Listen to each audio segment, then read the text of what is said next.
Assalamualaikum warahmatullahi wabarakatuh. Perkenalkan, nama saya Laila Wayu Afifah, kelas 2D3, NIM 1931410009, akan menjelaskan LKM Praktikum Pengendalian Proses bab 3, yakni mengenai penentuan fungsi panas untuk pengendali aras. Pada penentuan fungsi transfer, terdapat 3 buah metode, yakni yang pertama metode 1, metode kedua, dan metode 3. Berikut ini merupakan data hasil pengamatan. Didapatkan T dalam sekon dan persen PV. T mulai dari 0 sekon sampai 220 sekon, sedangkan persen PV-nya mulai dari 19,84 sampai 46,49. Didapatkan pula persen PO1 sebesar 40% dan persen PO2 sebesar 60%. Persen PV1 yakni persen PV ketika T sama dengan 0, yakni 19,84%. Sedangkan persen PV2 yakni PV ketika sedang konstan, yakni 46,49%. Pertanyaan pertama, A1. Grafik persen PV terhadap waktu untuk metode 1. Setelah didapatkan grafik dengan T sebagai sumbu X dan persen PV sebagai sumbu Y, akan dilakukan pencarian metode 1. Cara membuat garis singgungnya yaitu yang pertama, buat garis lurus ke arah kiri dengan melanjutkan garis steady state pada persen PV2 yang ditunjukkan pada garis ini. Yang kedua itu tentukan titik belok sebagai permulaan garis singgung. Kemudian buatlah garis singgung sedekat mungkin dengan kurva reaksi. Garis singgung pada kurva ini ditunjukkan dengan garis hijau. Yang ketiga, buat titik pertemuan antara garis singgung dengan garis persen PV2. Setelah itu, tarik garis vertikal menuju sumbu X bagian bawah. Seperti garis biru putus-putus ini. Nah, garis sepanjang titik belok sampai titik perpotongan sumbu X adalah tau P dan garis sebelum titik belok adalah tau D. Jadi, didapatkan nilai tau, yakni garis biru ini. A2, tentukan nilai Kp, tau, dan tau D jika ada dengan menggunakan metode 1. Berdasarkan data pengamatan, persen PO1 sama dengan 40%, persen PO2-nya 60%.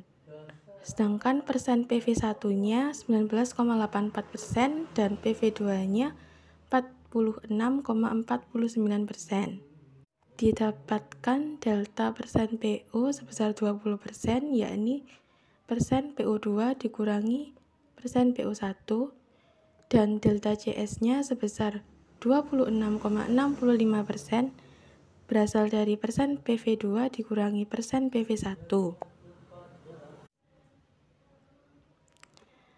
Nilai Kp-nya yakni delta CS dibagi delta persen PO. Delta CS-nya yakni 26,65% dan delta persen PO-nya 20%.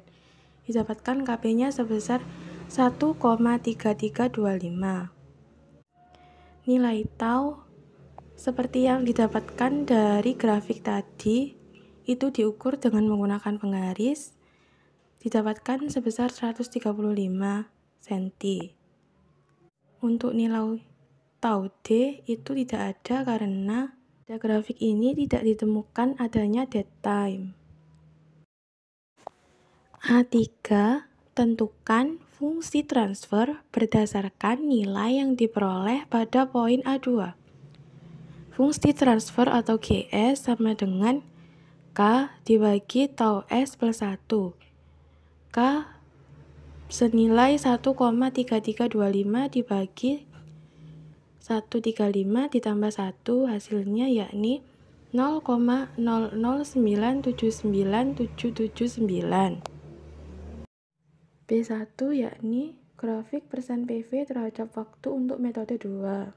Setelah didapatkan grafik persen PV terhadap waktu dengan T sebagai sumbu X dan persen PV sebagai sumbu Y, maka yang pertama, buat garis lurus ke arah kiri dengan melanjutkan garis steady state pada persen PV2, seperti yang ditunjukkan oleh garis warna orange.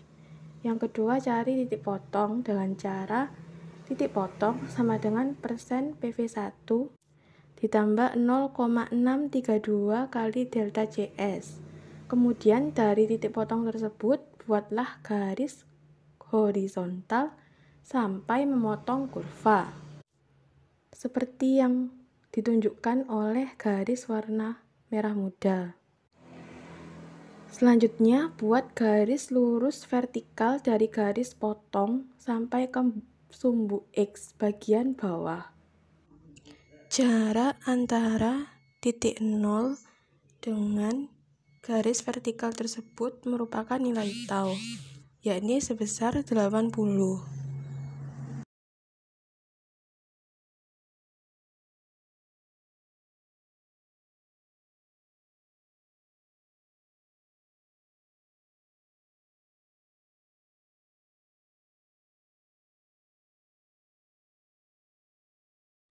B2, tentukan nilai Kp, tau, dan tau D jika ada dengan menggunakan metode 2.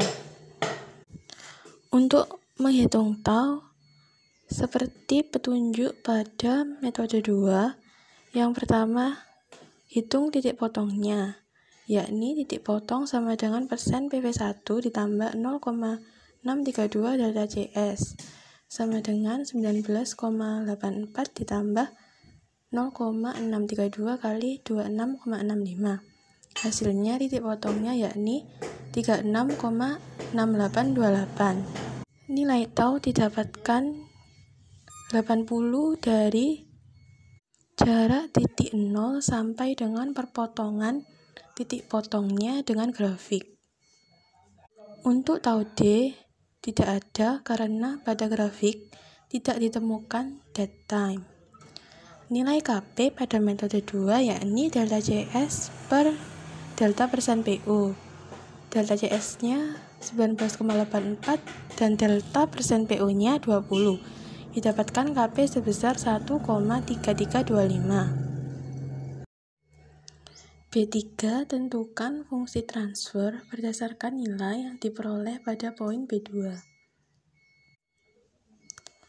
GS atau fungsi transfer rumusnya yaitu K per tau S plus 1. Nilai K 1,3325 dan tau S 135. Didapatkan GS sebesar 0,01645. C1, grafik persen PV terhadap waktu untuk metode 3. Setelah didapatkan kurva dengan T sebagai sumbu X dan persen PV sebagai sumbu Y, maka cari titik T1 dan T2, di mana T1 sama dengan persen PV1 ditambah 0,283 kali delta CS dan T2 persen PV1 ditambah 0,632 kali delta CS. Kemudian hitung berapa waktu yang dibutuhkan untuk mencapai titik T1 dan T2. Untuk tau didapatkan dengan rumus 3/2 dikalikan T2 min T1. C2, tentukan nilai Kp, tau, dan tau D jika ada dengan menggunakan metode 3. Untuk nilai Kp, yakni rumusnya delta CS dibagi delta persen PU. Delta CS-nya didapat sebesar 26,65 dan delta persen PO-nya sebesar 20. Kp-nya didapat 1,3325. Kemudian untuk menghitung tau perlu dihitung T1 dan T2. T1 yakni persen PV1 ditambah 0,283 kali delta CS didapatkan sebesar 27,38195. Untuk T2 sama dengan persen PV1 ditambah 0,632 kali delta CS.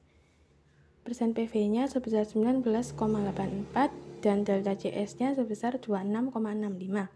T2 didapat 36,6828. Setelah itu mencari nilai tau dengan rumus 3/2 T2 dikurangi T1. Kemudian didapat nilai taunya sebesar 13,951275. Untuk nilai tau D tidak ada karena pada kurva tidak terdapat dead time. C3 yakni tentukan fungsi transfer berdasarkan nilai yang diperoleh pada poin C2. Fungsi transfer atau GS sama dengan K per tau S plus 1, di mana K-nya tadi didapat 1,3325 dan tau S-nya 13,951275. Didapatkan fungsi transfernya sebesar 0,089 12283. Sekian yang dapat saya sampaikan, kurang lebihnya saya mohon maaf. Terima kasih telah menyaksikan. Wassalamualaikum warahmatullahi wabarakatuh.